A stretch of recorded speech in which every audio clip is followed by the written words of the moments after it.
the conquering German armies covered Western Europe. The self-styled masting high.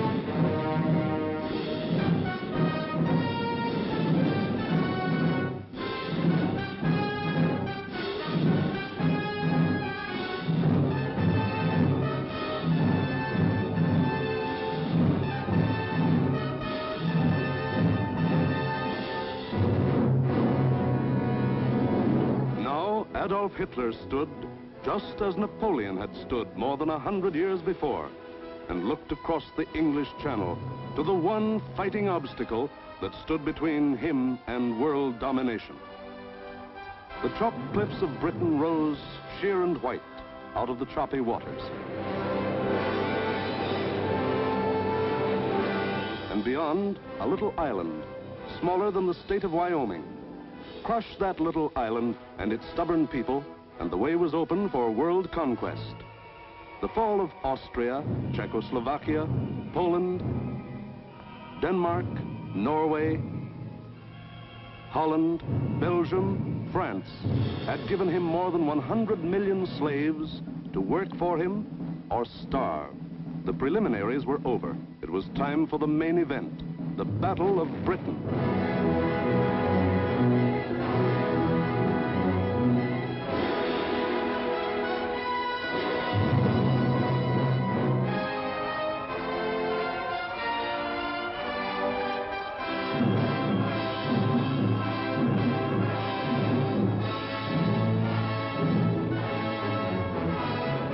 Hitler and his generals feverishly drafted their plans for the conquest of Britain. Every detail must be anticipated. A slip now might wreck the whole timetable of world conquest. 6 weeks of final preparation went into those plans. 6 weeks to determine the history of 1,000 years. The thing was foolproof. See for yourselves how simple the whole operation was to be. Look. German plan for invasion of England. Phase 1. Knock out the Royal Air Force and its bases. Get control of the air and the sea lanes across the Channel. Follow the Blitz plan that had wiped out Poland, the Low Countries, and France. Destroy communication and transport lines. Above all, get command of the air. Phase 2. Pulverize the coastline with dive bombers.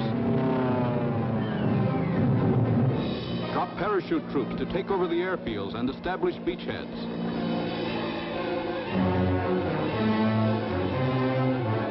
Phase 3. Actual invasion. Pour the German panzer divisions across in high-speed barges under an umbrella protecting fighter planes. Then send spearheads of armed might to divide, surround, destroy all opposition. That's all there was to it.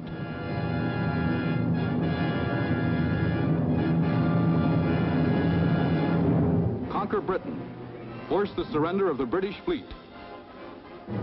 Then, with the combined sea power of Germany, Britain, Italy, France, and Japan, he could control the seas and tell us where to head in.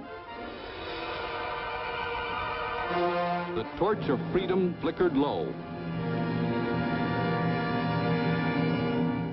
On the Channel invasion coasts, more than 100 fully equipped German divisions were singing the Nazi theme song, "We are sailing against England," as they waited the word from Hitler.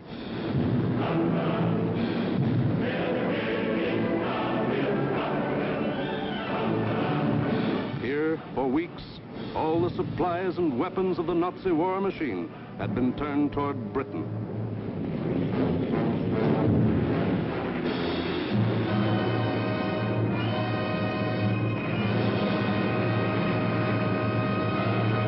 The jaws of the Nazi whale were set to swallow Jonah.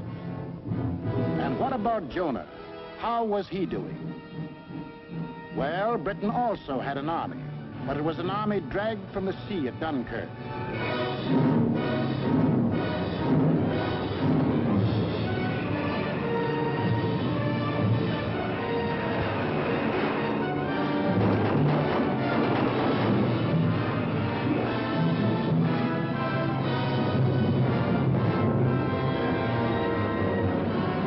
Without weapons, these had been left behind on the roads of France.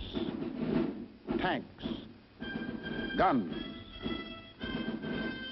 motorized equipment, all abandoned to save the one priceless item, men.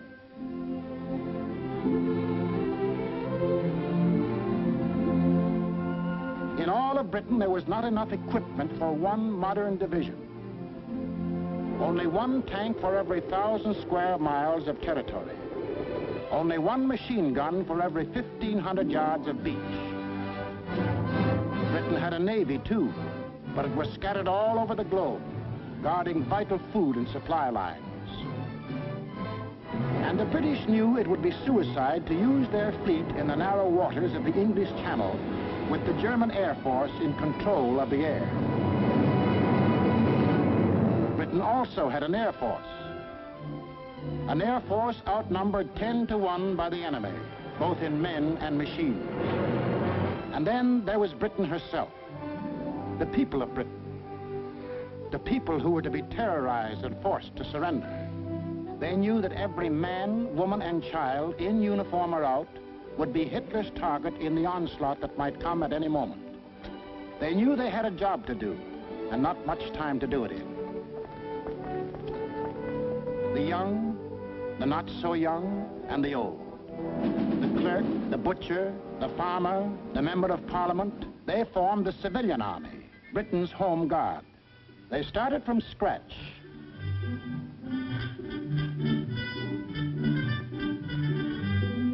Experience, equipment, supplies, all were scarce.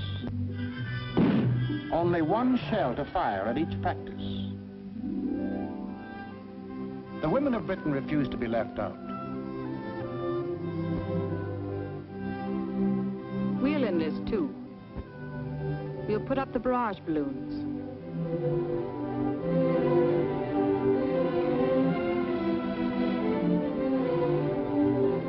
Man the ack-ack guns.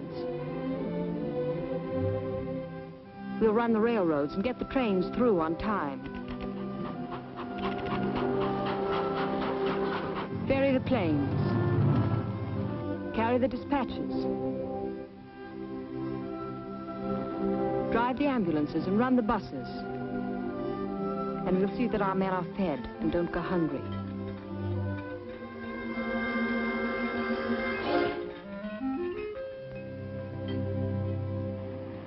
Others worked, men and women alike.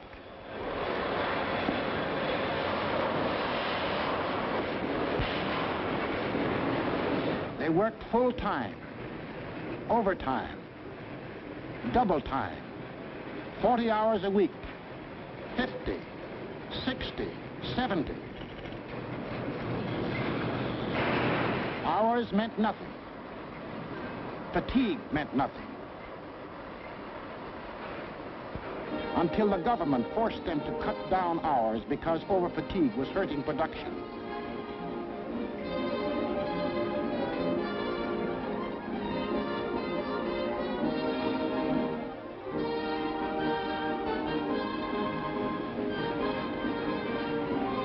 And when they weren't working, the men patrolled the moors for parachutists, blocked the roads, rehearsed invasion defenses. For something had happened here the Germans could never understand. In a democracy, it is not the government that makes war. It is the people.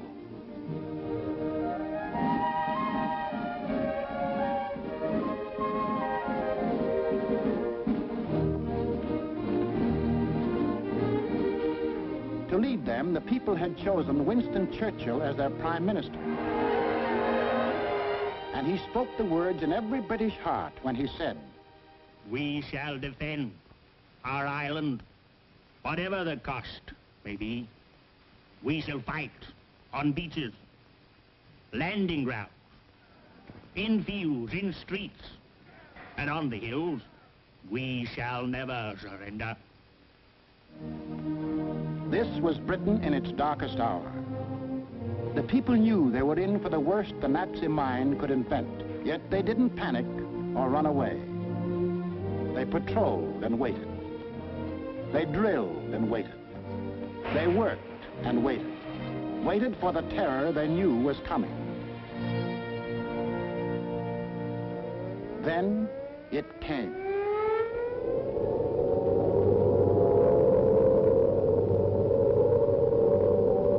That's the sound that became part of the life of every man, woman, and child in Britain.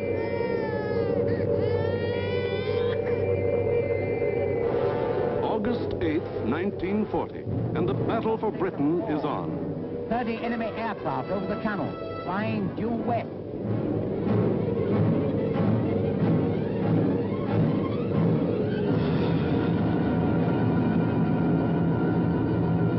Here comes the Luftwaffe. In dozens of flights, hundreds of planes, bombers, fighters, dive bombers, across that 21 miles of channel, that 8 short minutes of water. Their first tactics were to bomb convoys in the channel. Convoys loaded with food and munitions, bound for the great port of London.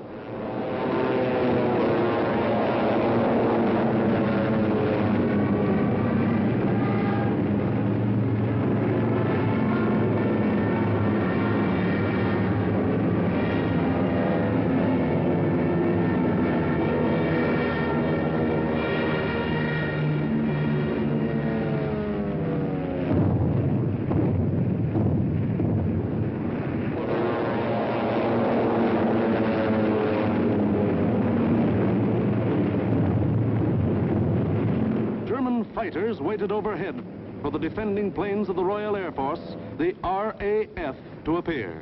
They didn't have long to wait.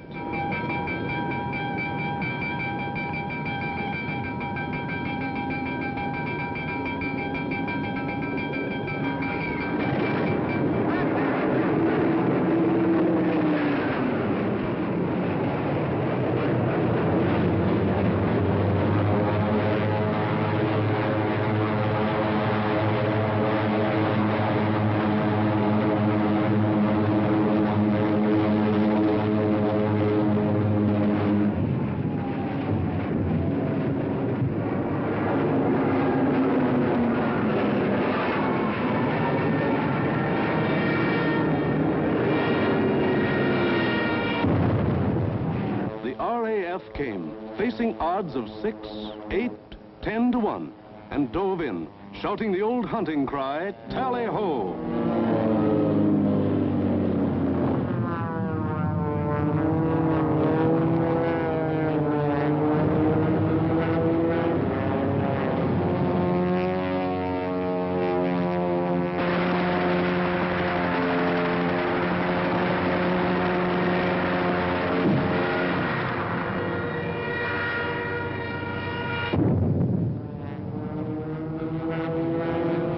One of the Nazi plan called for the RAF to be knocked out of the air. But the men of the RAF hadn't read the Nazi plan.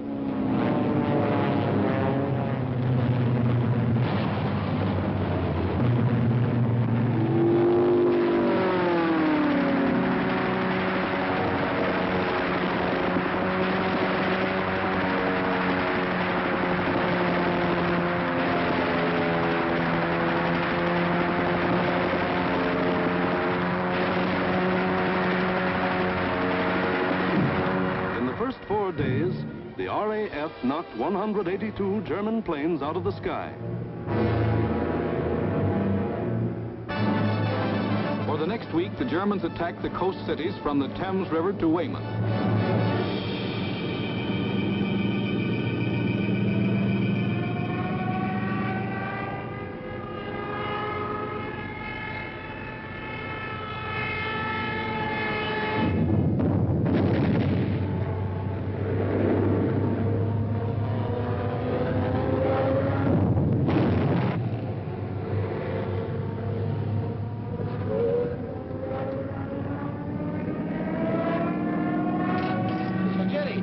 cover.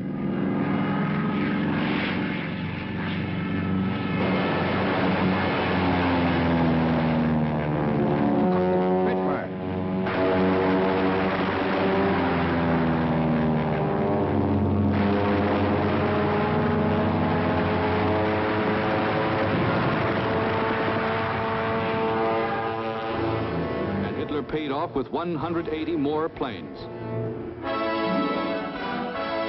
Then the Luftwaffe battered the great port towns of Southampton, Plymouth, trying for a knockout before the flow of supplies from overseas. The ports took a terrible pounding, but they couldn't be knocked out.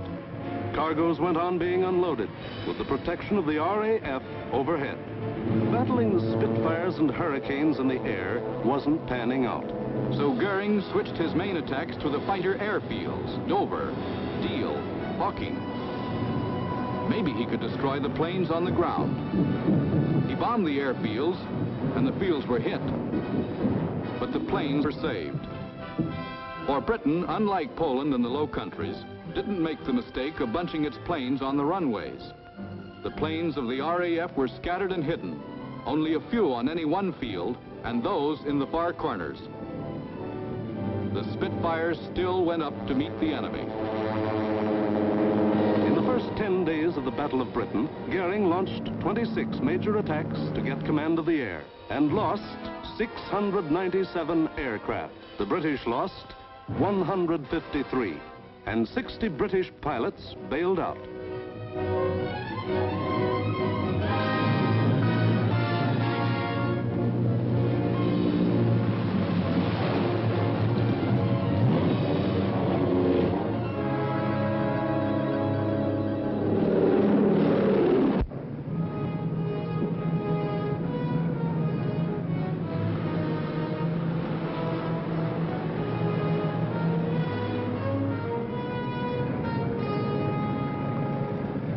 Valuable trained men were saved and ready to fight again, but the crews of Goering's planes were lost to him forever.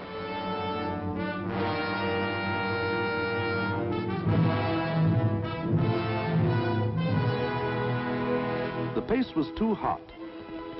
Something was going haywire. The Nazis had to call time out. On a 2,000-mile front, from Norway to France, the whole Nazi Blitz program was being stalled because the RAF was still in the air. The shock troops were getting hoarse from singing, "We are sailing against England."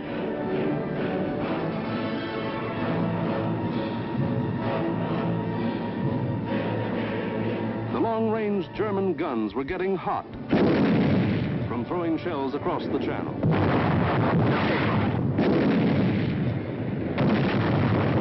In public, Hitler assured the Germans, "Mr. Churchill tells his people that England will win, but I tell you that victory will belong to Germany." But in private, he sent for Goering, the boss of the Luftwaffe, and put him on the hot seat. Goering was told to do something and do it quick. So on August 30th, he ordered all-out attacks on inland aerodromes and industrial centers. Maybe he could knock out the RAF on the assembly line. And he adopted new tactics, too. More fighters and fewer bombers. Or maybe he just had fewer bombers to send. Anyway, those he did send were well protected. Fighters above at high altitudes. Fighters on both sides. Fighters in the front and in the rear. Fighters weaving in and out of the bomber formations. Britain, winner of the first round, was ready. With higher morale and sharper defense, improved listening posts were set up all along the coast and warned of the enemy's approach before he left the continent. A quick flash from the control station to the fighter station, and pilots were on their way to meet the enemy while he was still over the channel.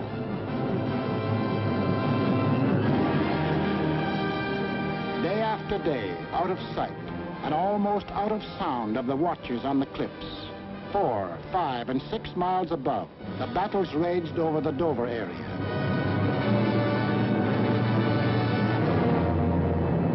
The Dover Dover area became known as Hell's Corner. By sheer weight of numbers, the enemy again and again broke through the coastal defenses.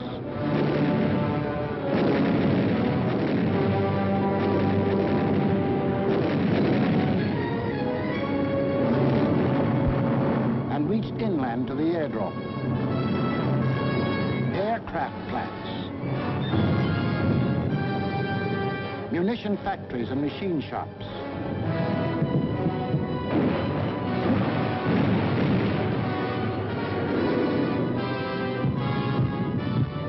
Hello, gunfire in the southeast. Right.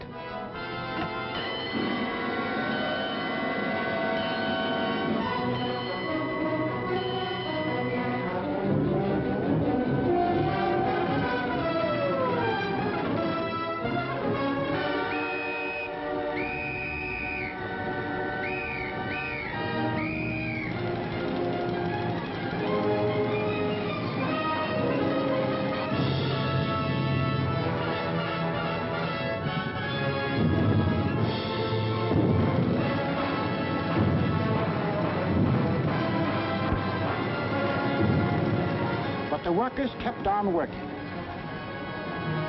and the RAF kept on flying. These few men with wings, alone in the sky, behind their motors and machine guns, were shooting down more than the Luftwaffe.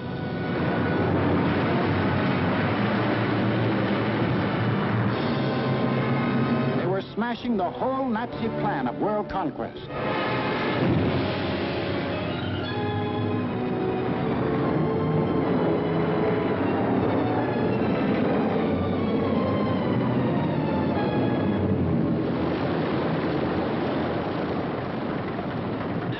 Johnny? 109 destroyed, Freddie, yes. Oh, good show. How'd you get on, sir? Oh, I had a wonderful party, thanks. Are you all right? You get any of the batters? Yes, I got a Messerschmitt 109 and a Dornier. Between August 24th and September 5th, 35 major attacks were launched. They cost the Germans 562 planes, while the British lost only 219 planes and saved 132 pilots. Invasion plans were going completely haywire. The Nazis were blind with rage. The German mind has never understood why free people fight on against overwhelming odds. Hitler now knew he was superior in every weapon except the weapon of spirit. So he told Goering, break that spirit, crush the people, crush the spirit of democratic life itself. Invasion now would have to wait. The Nazis would avoid the RAF and smash the great city of London into the rubble heap they had made of Warsaw and Rotterdam. Could London take it? Even the people themselves didn't know the answer. The defenses they trusted in were London's hastily assembled anti-aircraft, the ack-ack guns, the balloon barrage which kept the raiders at high altitudes. The Royal Air Force, now down to its last reserves, and the plain, downright guts of people.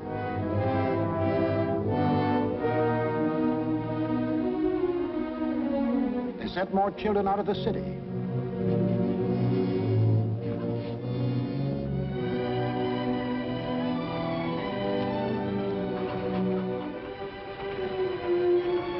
Tightened air raid precautions, stationed more airplane spotters, rehearsed firefighters, moved into bomb shelters.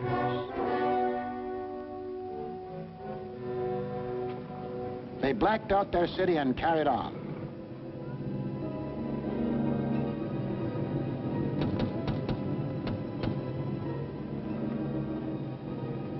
The first blow aimed to crush the British spirit came on September 7th.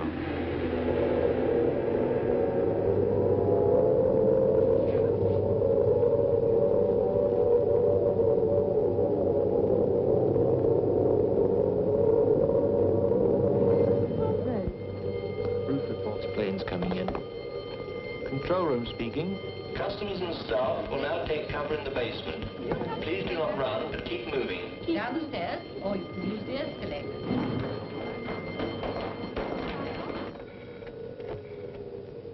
floor, clear. Second floor clear. First floor, clear. That day, when 375 German planes came roaring up the Thames River, the Battle of Britain became the Battle of London. The Germans broke through the charge of Hurricanes and Spitfires that went out to meet them.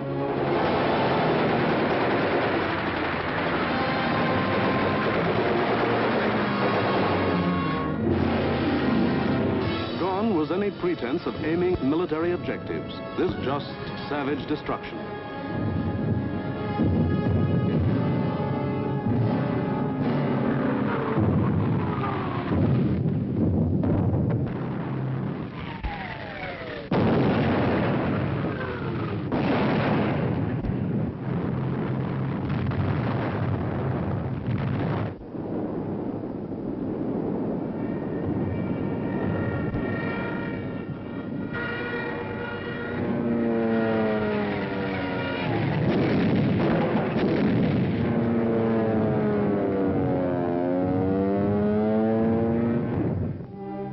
Fell alike on the homes of the East End poor and the Mayfair rich, on shops, hospitals, churches. For 28 days, the Nazis were to drop everything in the book on the city of London. Tons upon tons of high explosives, delayed action bombs that exploded days later, torpedoes that sheared away whole buildings. And underneath the war in the air, the war of the man in the street went on.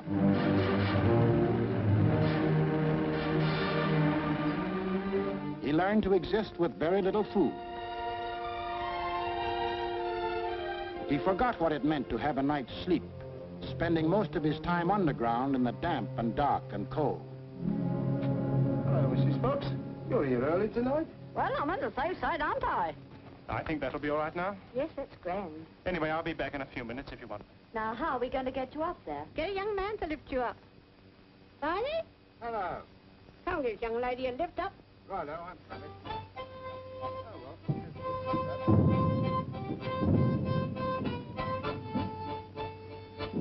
The air raid wardens stayed at their posts. Doctors and nurses worked on steadily as the bombs crashed all around them. Rescue squads labored night and day. Hi, Gordon. I found her. Is she dead? Fight out. Firemen said, nuts to the bombs and battled to put out fires. This was life in the Blitz. Against all the rules of Nazi warfare, Britain was refusing to crumple up. Across the Channel, the enraged Goering took personal command of the operations.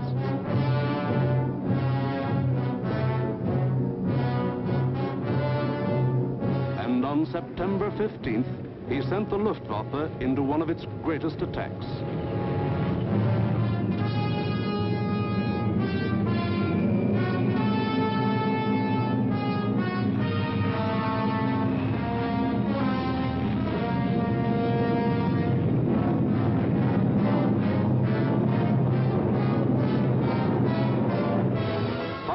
German bombers and Messerschmitt fighters roared over the English coast.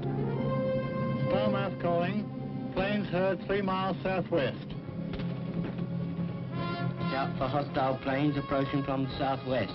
The British met the challenge by throwing in everything they had.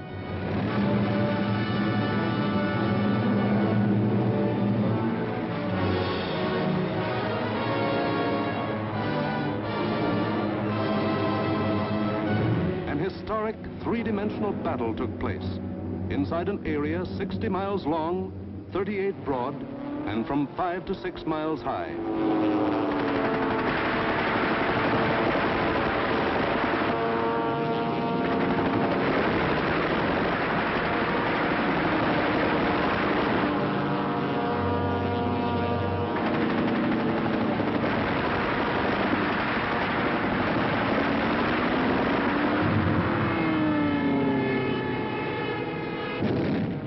100 individual dogfights took place within the first 30 minutes of the raid.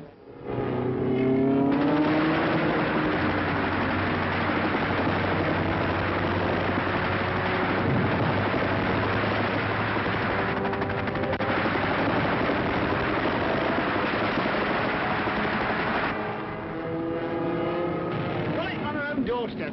Oh, what a spread.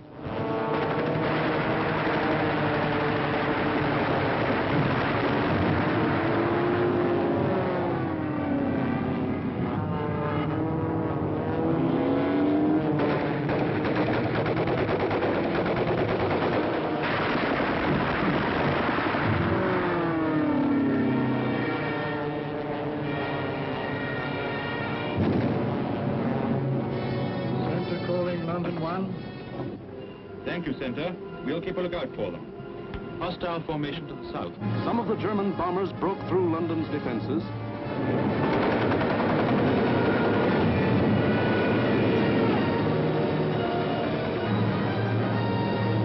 and reached the center of the city.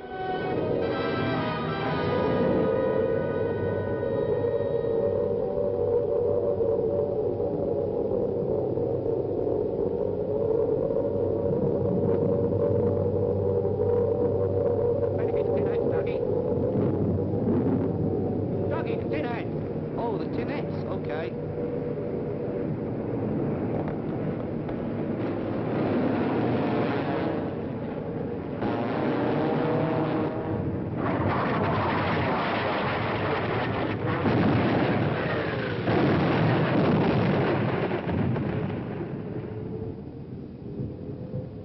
Doggy!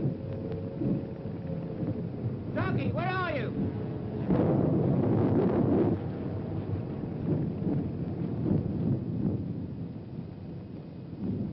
Blimey, I thought they'd got you. Who, me? Nah, I had me fingers crossed.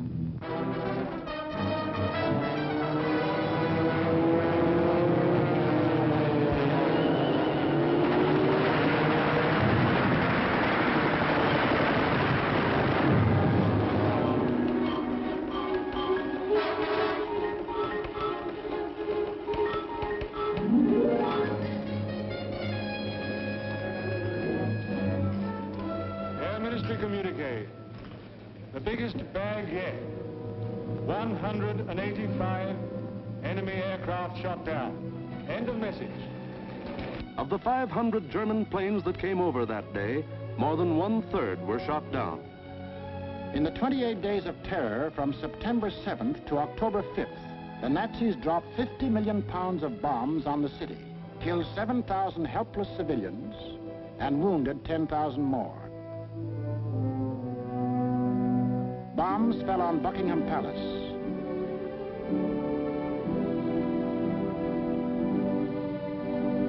Westminster Abbey, the Houses of Parliament, Fleet Street, the center of the news, St. Paul's Cathedral. Bombs blasting the historic past out of the lives of Englishmen.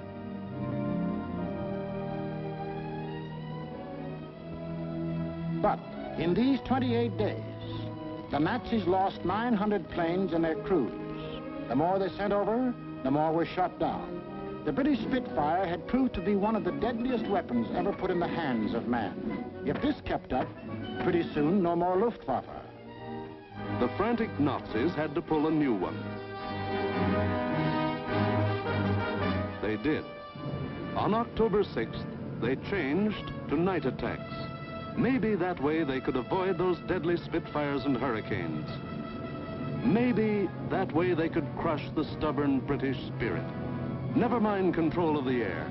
Never mind Phase 1, Phase 2, Phase 3. Now to concentrate on bombing the people themselves into submission and make them cry for mercy.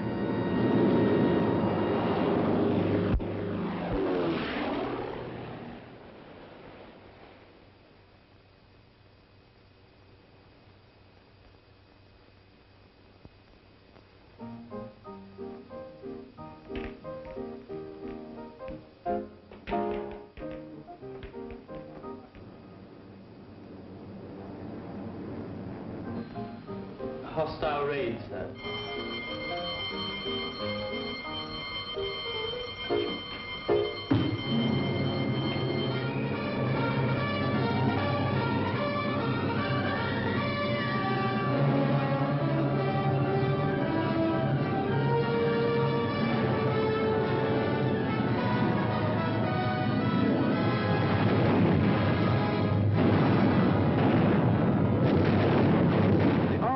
Wasn't much help at night.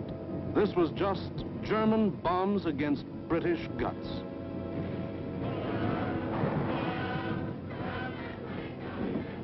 Harvey? Hello, Jack. Sound happy enough down there tonight, don't they? Yes, they're all right.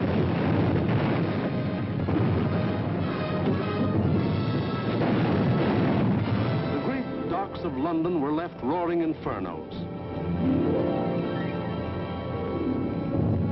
Homes were destroyed by incendiaries. Business blocks were aflame.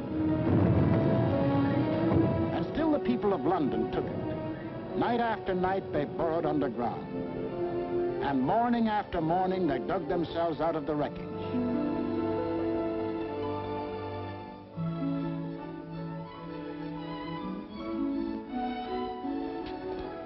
Good morning, Mrs. Fox. Good morning, Miss Ryan. See you tonight. Right here. Come on, Betty.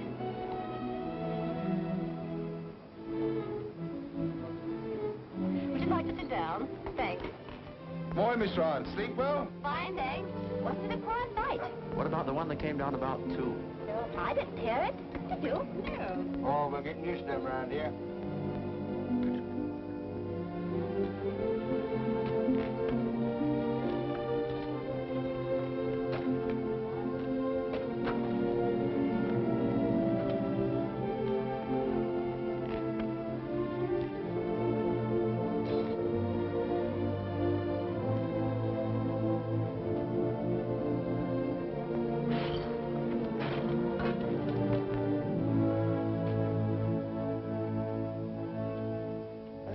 Better go away from this for a bit. Of course not. It'd take more than this to get me out of my home. Now go on, you've got to get to work. The Battle of London was the battle of the people of the city. In spite of bombs and fire and death, they got to their desks and workbenches to spend another 10 or 12 hours working, working, working. The British spirit was stronger than ever. And the RAF was flying higher than ever. Not only higher, but farther. SIO, operation for tonight. GP 1562, EP 781, 10 aircraft. You'll find, I think, a decent photograph of the submarine yards there. There's a very good one taken the other night, Monty. Oh, that? A bit further along. That's it. Those are the submarine yards. Just there. Yes. Well, chaps, this is your target for tonight. It's the submarine and shipbuilding yards at Bremen. It's a vitally important target, and it's got to be hit hard. In the midst of this life and death struggle, the British found strength not only to defend, but to counterattack with what few bombers they could get together.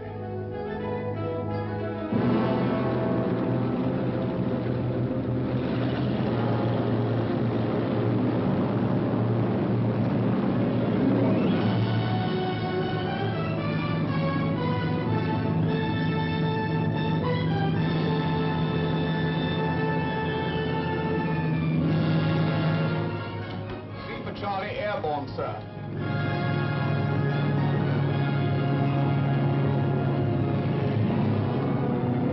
Hello, rear gunner. Can you hear me? I'm okay, Skipper. Hello, operator. Everything okay? Well, it seems to be all here, sir.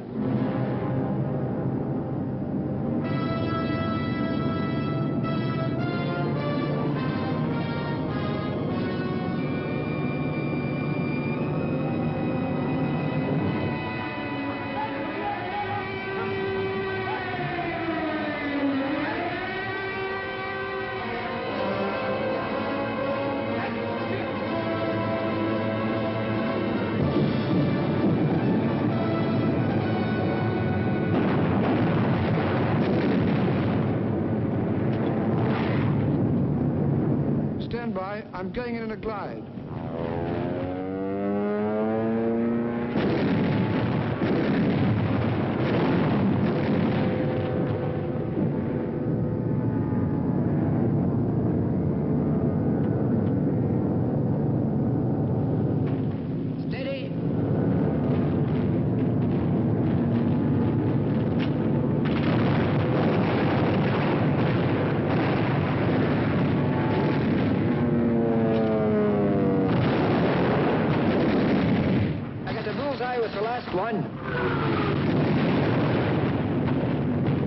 Here was the RAF giving it back.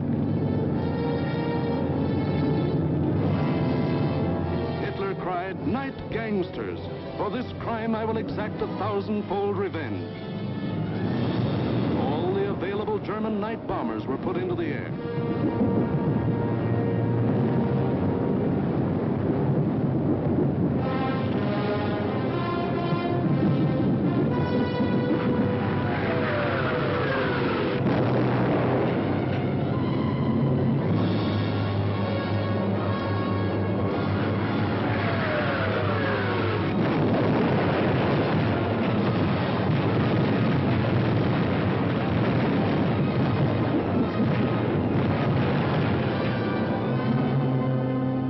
Thousand-fold revenge was Coventry. On the night of November 14th, £1 million of bombs were dropped on the city.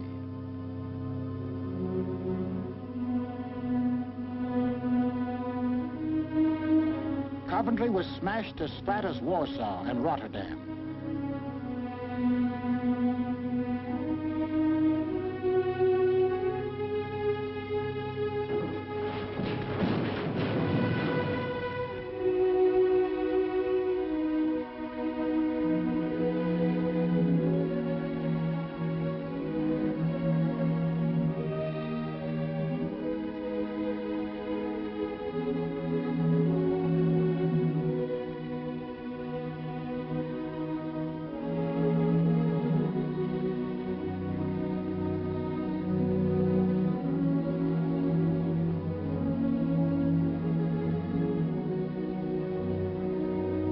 People of Coventry dug their loved ones out of the blasted ruin, saw them to their last resting place in a common grave.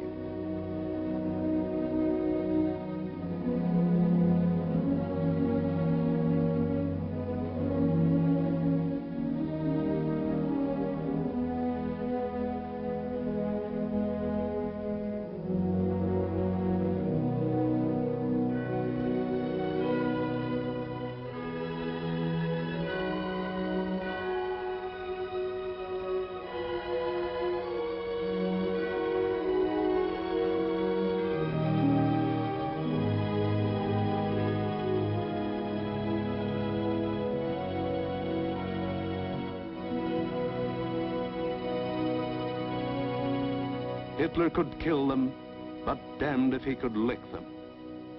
They went back to their lathes and machines, for they knew the machine bench was as deadly a weapon as the rifle. And in their hearts was a grim determination that this enemy must be destroyed. That the day was coming when they would strike back, and how they would strike back. Christmas, 1940.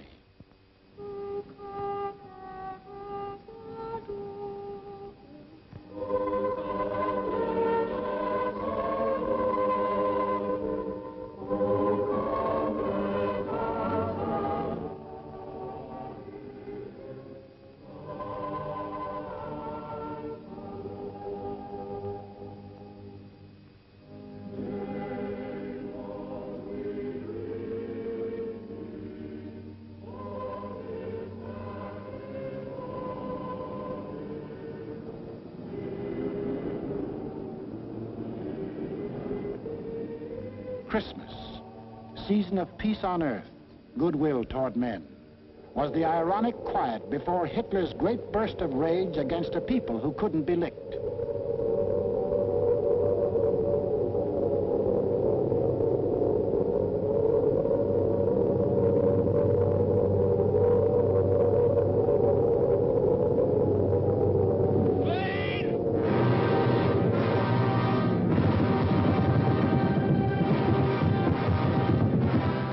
bomb them into submission.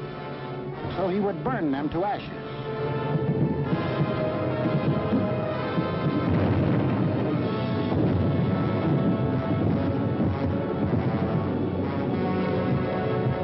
Millions of firebombs rained down on the great city of London.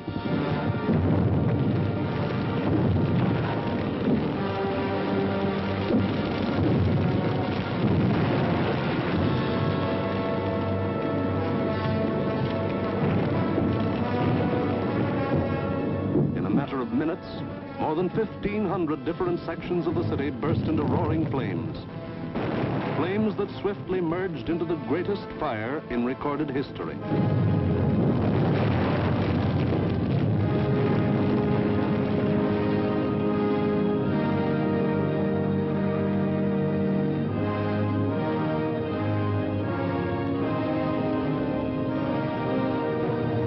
In the midst of all the fire and destruction, vital water mains were shattered.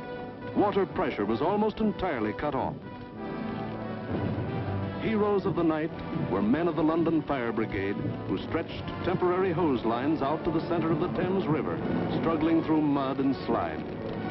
For the Nazis had carefully picked a night on which the Thames River had one of the lowest ebb tides on record.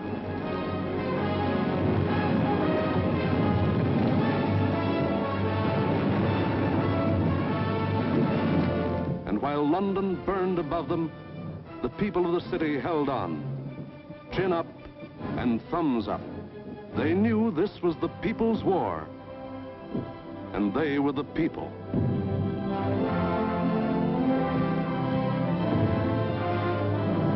And a people that couldn't be panicked, couldn't be beaten.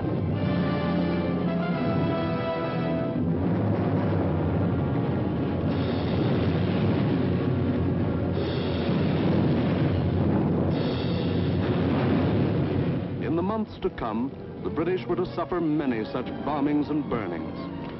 But a nation that calls on cold courage when hot courage runs thin may die, but it can't be defeated.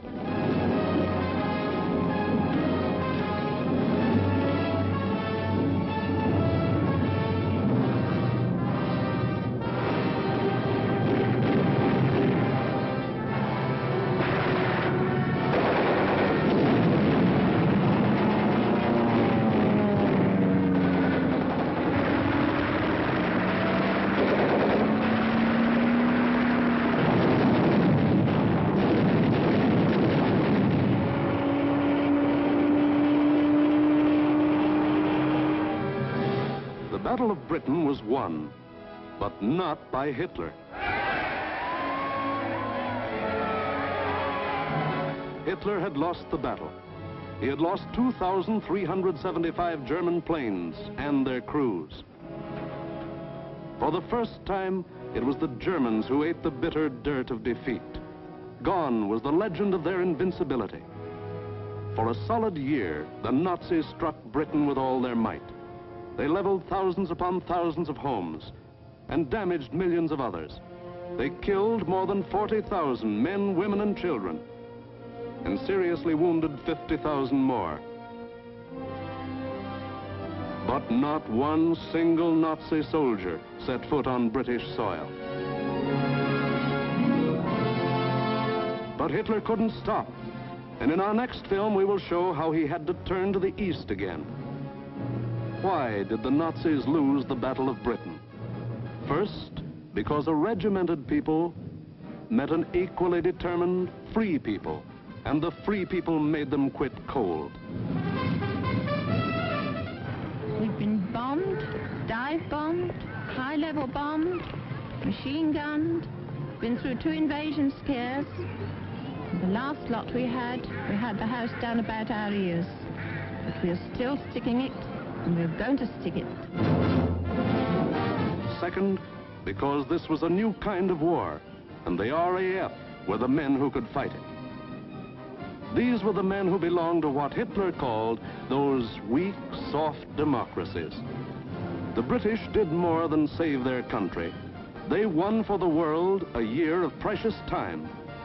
It was not only for the people of Britain, but for the people of the world that Winston Churchill spoke when he said, "Never Never, in the field of human conflict, was so much owed by so many to so few.